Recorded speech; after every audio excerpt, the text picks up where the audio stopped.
Good evening అండి.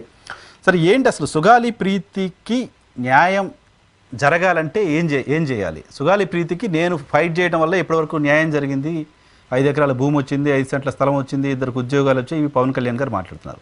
Pawan point of వ్యూలో చూస్తే పవన్ ఏం చేయాల్సి ఉంది, ఏం చేయకుండా తప్పించుకుంటున్నారు? అంటే ఈ కేసులో బాధితులకు న్యాయం జరగాలి అంటే ఫస్ట్ ఆఫ్ ఆల్ ఇది పొలిటికల్ ఫ్రేమ్లో నుంచి బయటకు రావాలి సార్.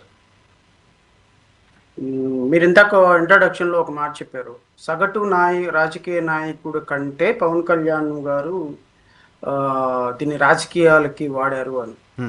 అసలు పవన్ కళ్యాణ్ అనేటువంటి వ్యక్తి ఈ కేసులో కనుక ఇన్వాల్వ్ అవ్వకుండా ఉన్నట్టయితే ఈ పార్టీకి బాధితులకు న్యాయం జరిగేది. ఎందుకు బాధితులకు న్యాయం జరిగేది అంటే పవన్ కళ్యాణ్ అనేటువంటి ఒక ప్రతిపక్ష నాయకుడుగా ఉన్నటువంటి ఒక నాయకుడు ఎప్పుడు కూడా ఒక కేసుని రాజకీయం చేయాలి అని చూశారు అంటే ఆ రాజకీయం చేయాలి అని చూసే ప్రాసెస్లో ఈ కేసు క్లోజ్ అవ్వకుండా చూడటం వాళ్ళు ఫస్ట్ కర్తవ్యం. కరెక్ట్. ఎందుకంటే వాళ్ళు తొందరగా కేసు క్లోజ్ అవ్వలేరు. అంటే నేను ఈ మాట అనొచ్చో లేదో నాకు తెలియదు, కానీ సహజంగా కొంతమంది లాయర్స్ ఏం చేస్తారు అంటే మేము జడ్జెస్గా ఉన్నప్పుడు కూడా అఫ్ కోర్స్ ఇప్పుడు అందరూ లేరు, కొంతమంది లాయర్స్కి సంబంధించి ఒక కేసు క్లోజ్ అయ్యేటప్పుడు భార్యాభర్తలు ఇద్దరు ఏదైనా కేసు వేసుకున్నప్పుడు వాళ్ళిద్దరు రాజీ పడకుండా చూస్తారు వాళ్ళు కోర్టులో.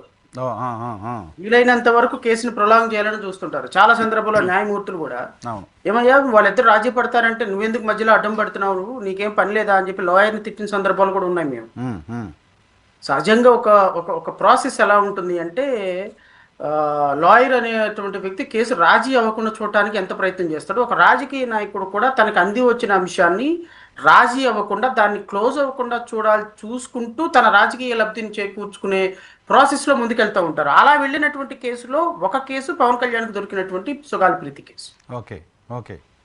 సుగాలి ప్రీతి కేసు అనేటువంటి ఒక కేసు జరిగింది 2017 ఆగస్టులో. గత ప్రభుత్వం అధికారంలో ఉన్నప్పుడు, అప్పుడు అధికారంలో ఉన్నది కూడా చంద్రబాబు నాయుడు ముఖ్యమంత్రిగా పవన్ కళ్యాణ్ గారే. పవన్ కళ్యాణ్ అనేటువంటి ఒక వ్యక్తి డైరెక్ట్ గా ప్రభుత్వంలో లేకపోయినప్పటికీ అప్పుడు ఆ ప్రభుత్వానికి మద్దతు ఇచ్చి భారతీయ జనతా పార్టీతో పాటు కలిసి ఆ ప్రభుత్వంతో కలిసి ఏర్పాటు చేసినటువంటి వ్యక్తులు పవన్ కళ్యాణ్ గారు ఒకళ్ళు ఉన్నారు కదా ప్రభుత్వంలో భాగస్వామిగానే.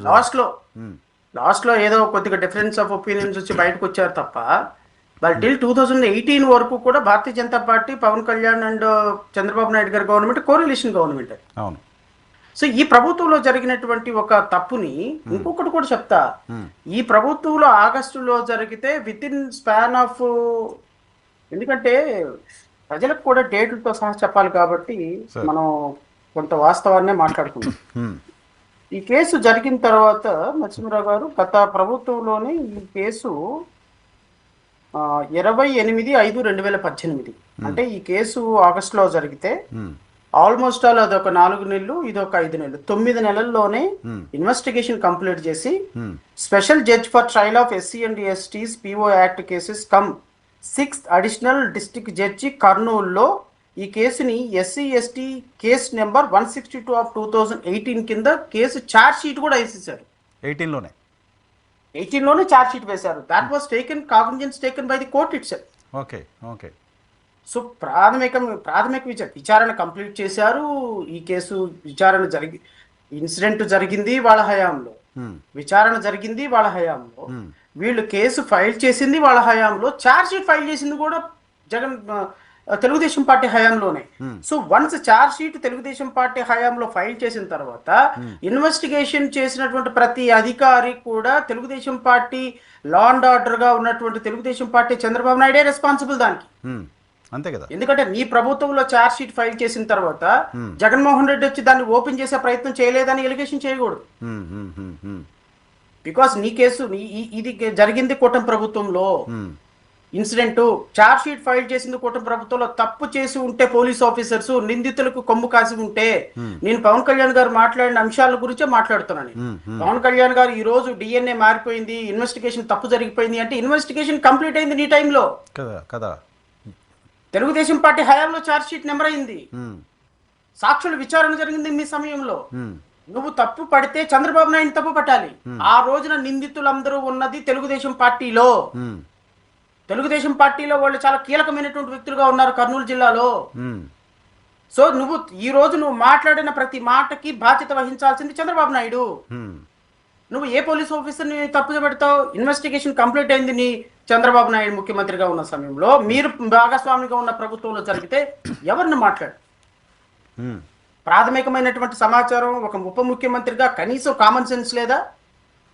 నీ కర్మకి మా కర్మకి నీలాంటి ఉప ముఖ్యమంత్రి అయినాడు మా రాష్ట్రానికి. మా మా మా మా మాలాంటి వాడు మీలాంటి ఉప ముఖ్యమంత్రి అని చెప్పుకోవడానికి సిగ్గుపడుతున్న పరిస్థితులు. అరే మీరు ప్రాథమికమైనటువంటి హోమ్ డిపార్ట్మెంట్ ఉప ముఖ్యమంత్రి అంటే అంత చిన్న పోస్ట్ కాదు నరసింహరావు గారు.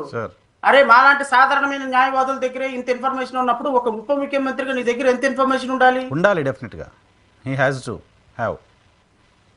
పోనీ నీ దగ్గర ఇన్ఫర్మేషన్ లేకపోతే ఇన్ఫర్మేషన్ తీసుకొని మాట్లాడు.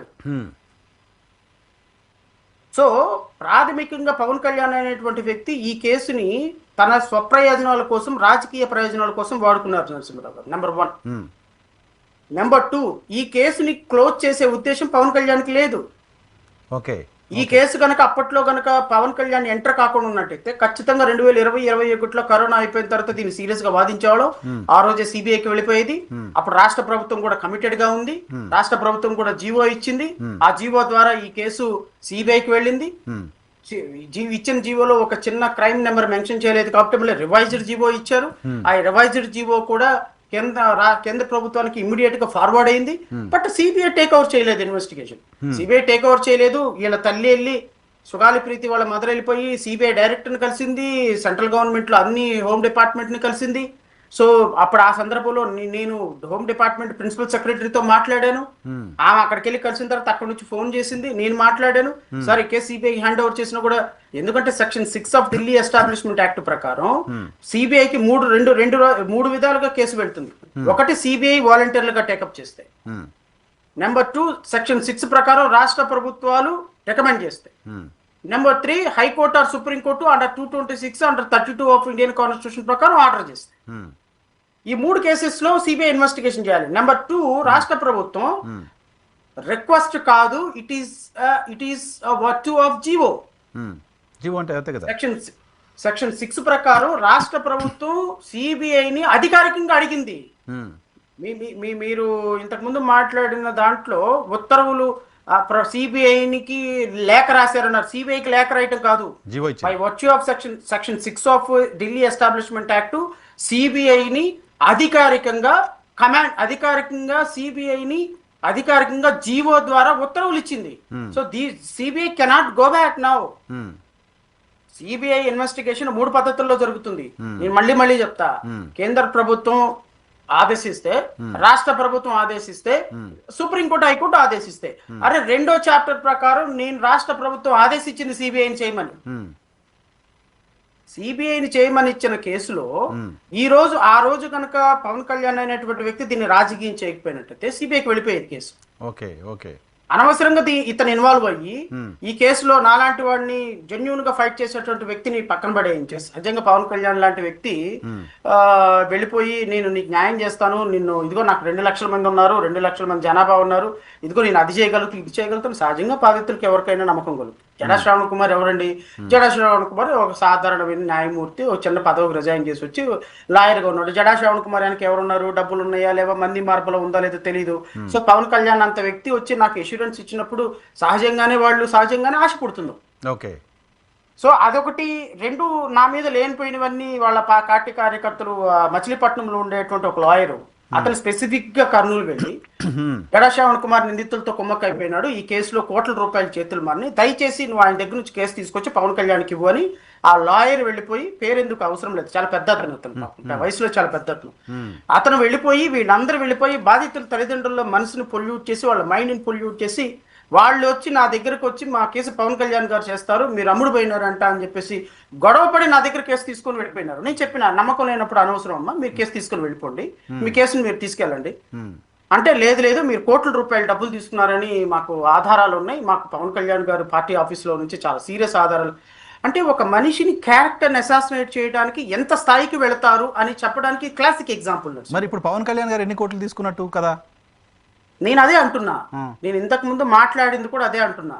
జడా శ్రావణ్ కుమార్ అనేటువంటి వ్యక్తి డబ్బులు తీసుకుంటే ఈ రోజున నిందితులు ఉరిశిక్ష చేయమని చెప్పేసి ఈ రోజు డిమాండ్ చేయడు కదా అంటున్నాను.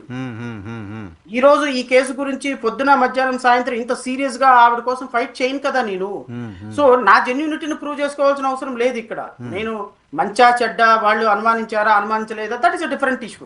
అదేదో పెద్ద నేనేదో విక్టిమ్ కార్డు ప్లే చేయడానికి పవన్ కళ్యాణ్ లాగా విక్టిమ్ కార్డు ప్లే చేసే పరిస్థితి నా దగ్గర లేదు. Because is playing victim card now.